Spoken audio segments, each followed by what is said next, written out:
Hello children. In my videos I read the chapter for you as it is very important for you so that you can go through the chapter with me, and this will definitely help you gain good marks in your exams. And if you will revisit my videos, it will help you in recalling when you are sitting in the exam and giving your paper, and you will also memorize the chapter thoroughly. Chapter 3, Ruling the Countryside. Let's read. The company becomes the Diwan.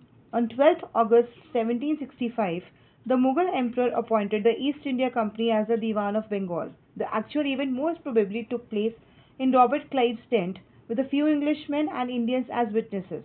But in the painting above, this painting they are talking about, the event is shown as a majestic occasion taking place in a grand setting. The painter was commissioned by Clive to record the memorable events in Clive's life.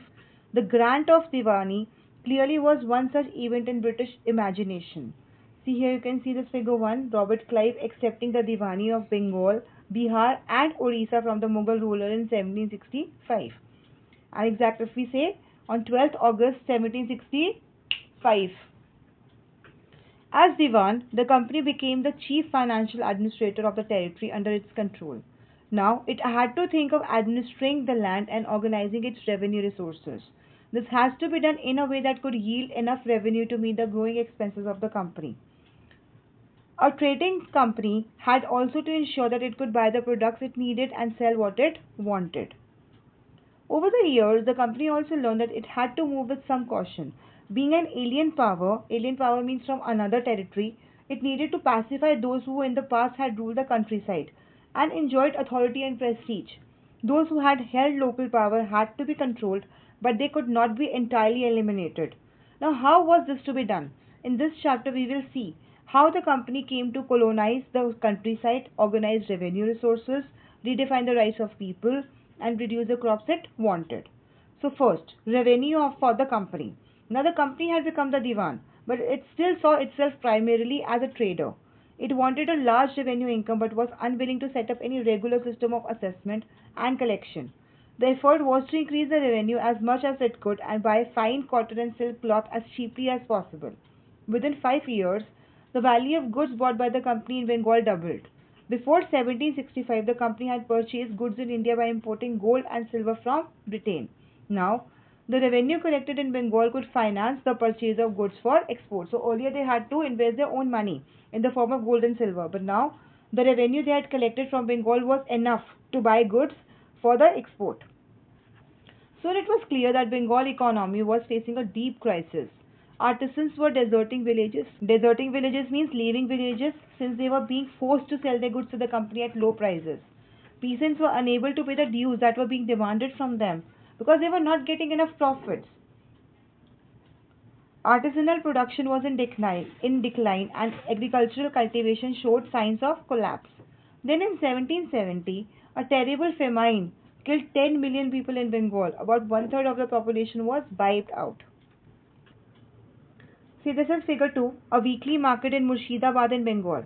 Peasants and artisans from rural areas, from Gaon, okay, regularly come to these weekly markets, haats, to sell their goods and buy what they needed. These markets were badly affected during the times of economic crisis. The need to improve agriculture. If the company was in ruins, could the company be certain of its revenue income? Most company officials began to feel that investment in land had to be encouraged and agriculture had to be improved. How was this to be done? After 2 decades of debate on the question, 2 decades means 20 years of debate on the question, the company finally introduced a permanent settlement in 1793.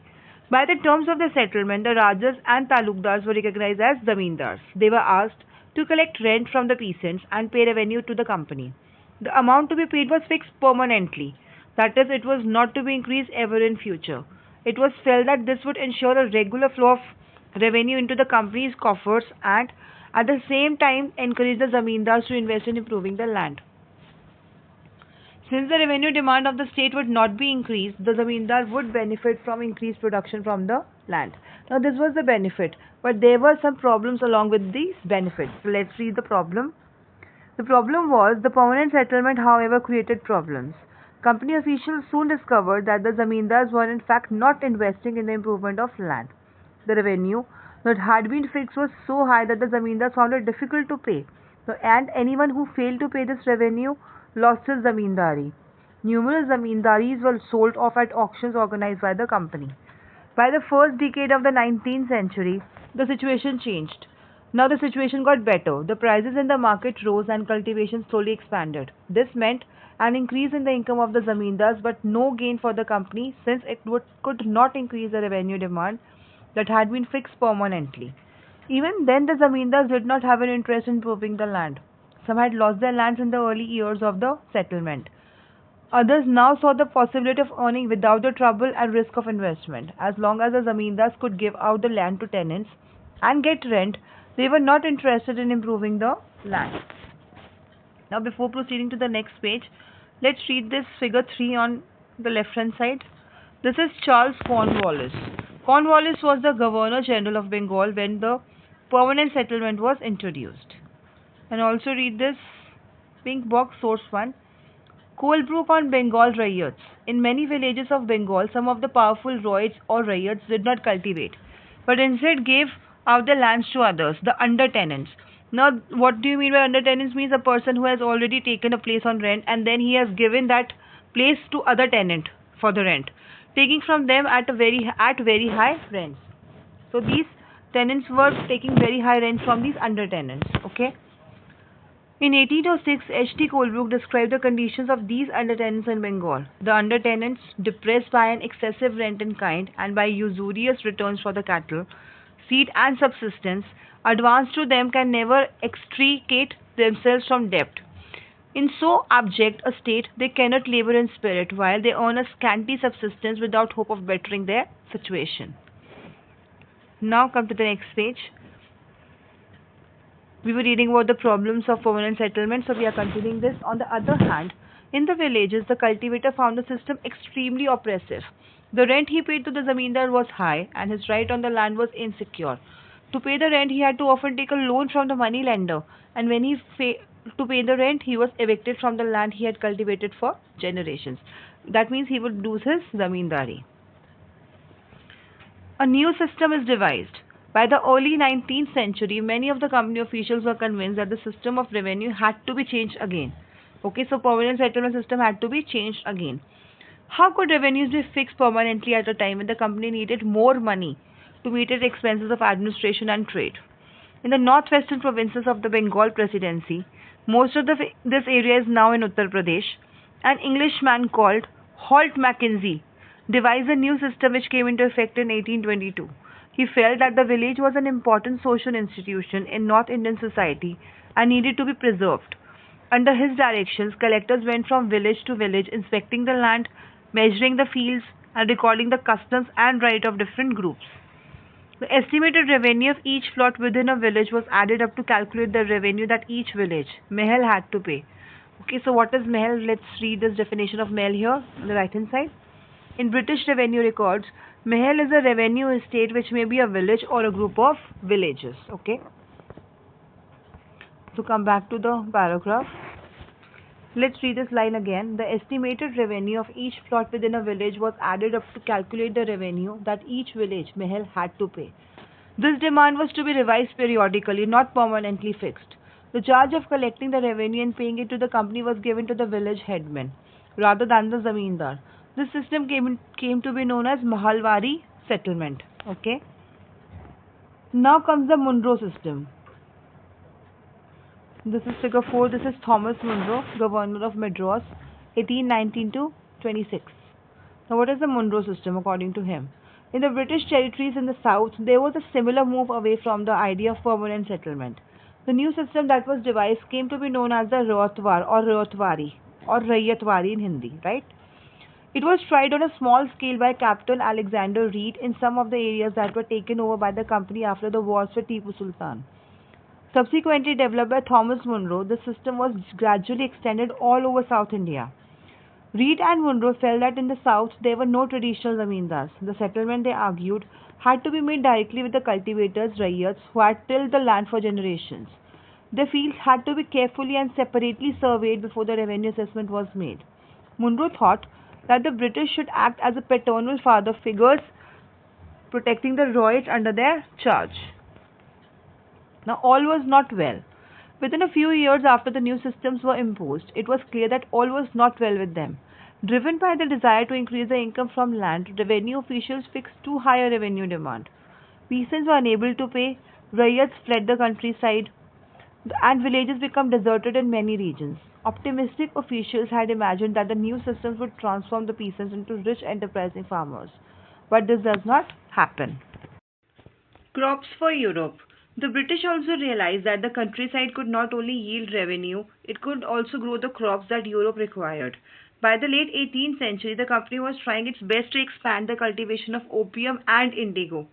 In the century and a half that followed, the British persuaded or forced cultivators in various parts of India to produce other crops, such as jute in Bengal, tea in Assam, sugarcane in the United Provinces, now Uttar Pradesh, wheat in Punjab, cotton in Maharashtra, and Punjab rice in Madras. Now, how was this done? The British used a variety of methods to expand the cultivation of crops that they needed. Now, let us take a closer look at the story of one such crop, one such method of production. Now, see here, this figure. Does color have a history? Okay. So, this figure 5 is a Kalamkari print, 20th century India. Then this figure 6 is a Morris cotton print, late 19th century England. Now, how all this would have been done, let's see. So, does color have a history? So, in figure 5 and 6 are two images of cotton print, right? The image on the left shows a Kalamkari print created by weavers of Andhra Pradesh in India. On the right is a floral cotton print designed and produced by William Morris, a famous poet and artist of 19th century Britain. There is one thing common in the two prints.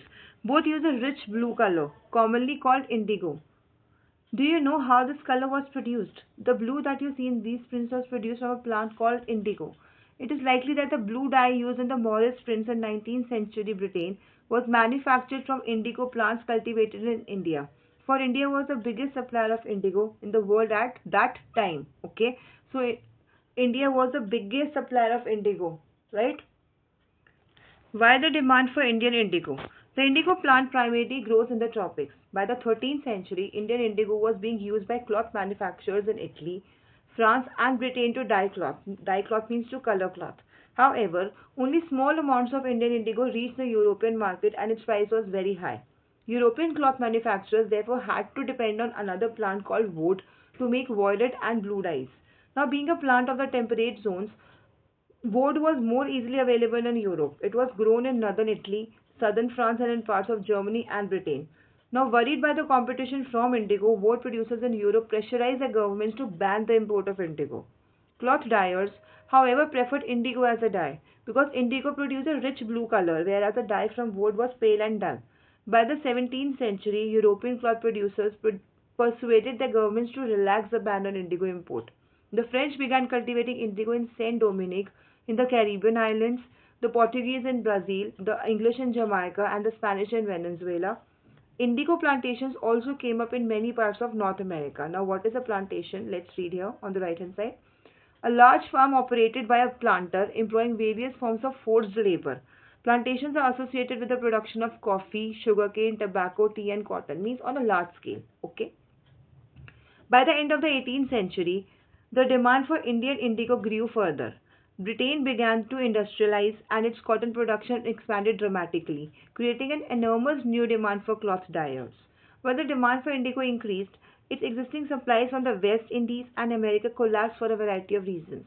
Between 1783 and 1789, the production of indigo in the world fell by half. Cloth dyers in Britain now desperately looked for new sources of indigo supply. Now, from where could this indigo be procured? Britain turns to India. Now, they have to turn to India for it. Faced with the rising demand for indigo in Europe, the company in India looked for ways to expand the area under indigo cultivation. From the last decades of the 18th century, indigo cultivation in Bengal expanded rapidly and Bengal indigo came to dominate the world market. In 1788, only about 30% of the indigo imported into Britain was from India. By 1810, the proportion had gone up to 95%. As the indigo trade grew, commercial agents and officials of the company began investing in indigo production. Over the years, many company officials left their jobs to look after the indigo business. Attracted by the prospect of high profits, numerous Scotsmen and Englishmen came to India and became planters. What planters? Indigo planters. Those who had no money to produce indigo could get loans from the company and the banks that were coming up at that time. So the loans were easily available to start the indigo cultivation. Now see this figure 7. This is the slave revolt in Saint Dominic, August 1791, painting by January Skuldowski. In the 18th century, French planters produced indigo and sugar in the French colony of Saint Dominic in the Caribbean islands. The African slaves who worked on the plantations rose in rebellion in 1791, burning the plantations and killing the rich planters. In 1792, France abolished slavery in the French colonies. Abolished means ended. These events led to the collapse of indigo plantations on the Caribbean islands because so much was happening, so much protests were happening, revolts were happening, so the indigo plantations on the Caribbean islands collapsed, ended. Okay. Now, how was indigo cultivated? Now, how was this plant cultivated? Let us know. Now, there were two main systems of indigo plantation cultivation, niche and ryote. Okay. So, within the system of niche cultivation, the planter produced indigo in lands that he directly controlled. He either bought the land or rented it from other zamindars and produced indigo by directly employing hired laborers. Okay. The problem with niche cultivation. The planters found it difficult to expand the area under niche cultivation. Indigo could be cultivated only on fertile lands, and these were already densely populated. Only small plots scattered over the landscape could be acquired. Planters needed large areas and compact blocks to cultivate indigo in plantations. Where could they get such land from? They attempted to lease in the land around the indigo factory and evict the peasants from the area. But this always led to conflicts and tension. Nor was labor easy to mobilize. Mobilize means to take from one part to another. Then a large plantation required a vast number of hands to operate, and labor was needed precisely at a time when peasants were usually busy with their rice cultivation. Now, before proceeding to the next page, let's read the definition of slave here on the left hand side. A person who is owned by someone else, the slave owner. Now, this is a person who is owned. He never gets the salaries and he has to do whatever is being asked. He can never say no. Okay, so that is why he is a forced labor. A slave has no freedom and is compelled to work for the master. He is compelled, he has no choices. Now, on the next page. Niche cultivation on a large scale also required many plows and bullocks. 1 biga of indigo cultivation required 2 plows. 1 biga, what is a biga? Biga is a measuring unit, a unit of measurement of land. Before British rule, the size of this area varied. In Bengal, the British standardized it to about one third of an acre. Okay, so 1 biga of indigo cultivation required 2 plows. This meant that a planter with 1000 bigas would need 2000 plows. Investing on purchase and maintenance of plows was a big problem. Nor could supplies be easily got from peasants since their plows and bullocks were busy on the rice fields because at the same time rice harvesting was also to be done. Again, exactly at the time that the indigo planters needed them. So, plows and bullocks were busy there. Okay. Till the late 19th century, planters were therefore reluctant to expand the area under niche cultivation. Less than 25% of the land producing indigo was under the system. The rest was under an alternative mode of cultivation, the ryote system. Okay. Indigo on the land of Roits, or in Hindi we can call it Raiyat, right? Now, under the Ryote system, the planters forced the Roits to sign a contract, an agreement called Satta. At times, they pressurized the village headmen to sign the contract on behalf of the Roits. Those who signed the contract got cash advances from the planters at low rates of interest to produce indigo. But the loan committed the Ryot to cultivate indigo on at least 25% of the area under his holding. The planter provided the seed and the drill, while the cultivators prepared the soil, sowed the seed, and looked after the crop. See figure 8. Workers harvesting indigo in early 19th century. Bengal. From Colesworthy Grant, Rural Life in Bengal, 1860. In India, the indigo plant was cut mostly by men. Then this is figure 9. The indigo plant being brought from the fields to the factory. See, you can see on bullock carts, right? Then the next page. How was indigo produced? Now this is the figure which will tell you how was indigo produced. An indigo factory located near Indigo Fields, painting by William Simpson in 1863. The indigo villages were usually around indigo factories owned by planters. After harvest, the indigo plant was taken to the vats in the indigo factory. 3 or 4 vats were needed to manufacture the dye. Each vat had a separate function. The leaves stripped off The indigo plant was first soaked in warm water in a vat known as a fermenting or steeper vat for several hours. When the plants fermented, the liquid began to boil and bubble. Now the rotten leaves were taken out and the liquid drained into another vat that was placed just below the first vat. In the second vat, known as beater vat, the solution was continuously stirred and beaten with paddles. When the liquid gradually turned green and then blue, lime water was added to the vat. Gradually, the indigo separated out in flakes. A muddy sediment settled at the bottom of the vat and clear liquid rose to the surface. The liquid was drained off and the sediment, the indigo pulp, transferred to another vat known as the settling vat and then pressed and dried for sale. Okay. So here this is figure 11. Women usually carry the indigo plant to the vats. Then figure 12, the vat beater. See, this is the vat beater which we just studied about. The second vat. Okay.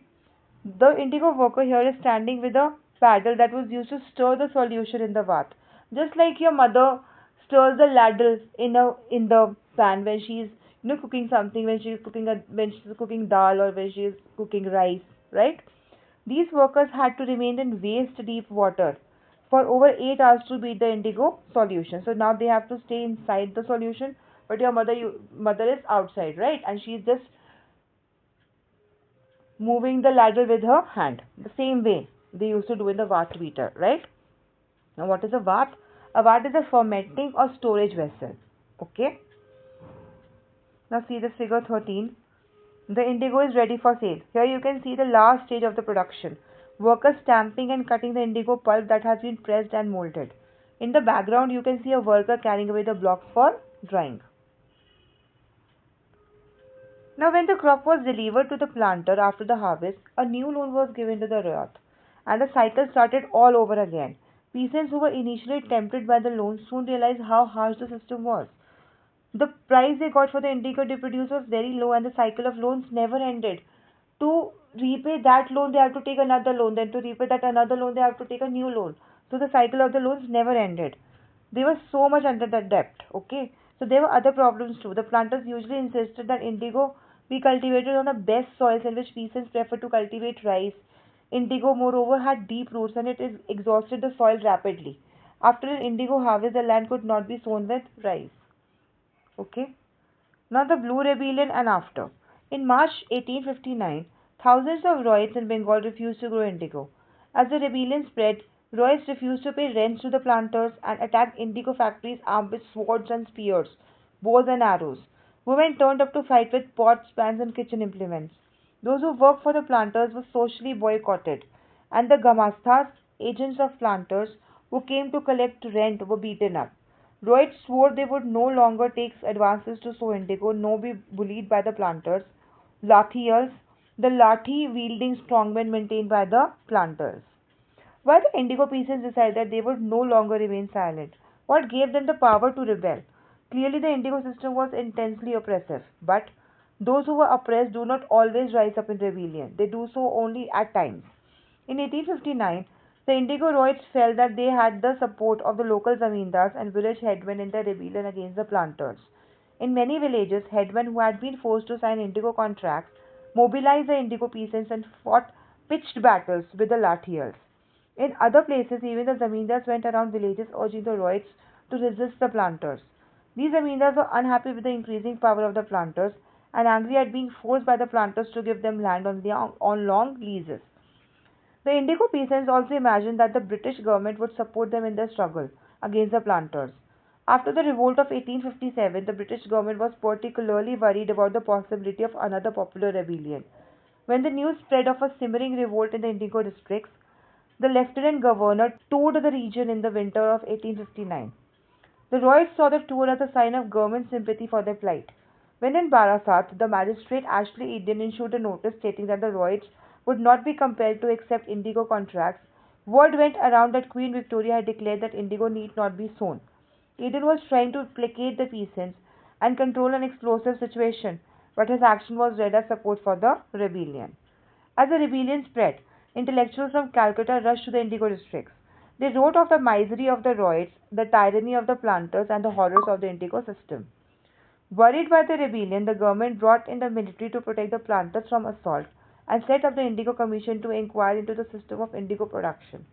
The commission held the planters guilty and criticized them for the coercive methods they used with indigo cultivators.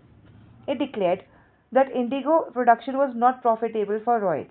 The commission asked the Rhodes to fulfill the existing contract but also told them that they could refuse to produce indigo in future. Now, source 3. I would rather beg than sow indigo. Haji Mullah, an indigo cultivator of Chandpur, Thana Hardi, was interviewed by the members of the Indigo Commission on Tuesday, 5th June 1860. This, what, this is what he said in answer to some of the questions. W.S. Setinkar, president of the Indigo Commission, are you now willing to sow indigo? And if not, on what fresh terms would you be willing to do it? Haji Mullah, I am not willing to sow and I don't know that any fresh terms would satisfy me. Mr. Sale, would you not be willing to sow at a rupee a bundle? Haji Mullah, no, I would not. Rather than sow indigo, I would go to another country. I would rather beg than sow indigo. Now they were so much criticized by indigo that they are ready to beg but not sow indigo. After the revolt, indigo production collapsed in Bengal, but the planters now shifted their operation to Bihar. With the discovery of synthetic dyes in the late 19th century, the business was severely affected, but yet they managed to expand production. When Mahatma Gandhi returned from South Africa, a peasant from Bihar persuaded him to visit Champaran and see the plight of the indigo cultivators there. Mahatma Gandhi's visit in 1917 marked the beginning of the Champaran movement against the indigo planters. So the Champaran movement was started against the indigo planters, okay, in 1917 by Mahatma Gandhi. So here we come to the end of this chapter. Thank you.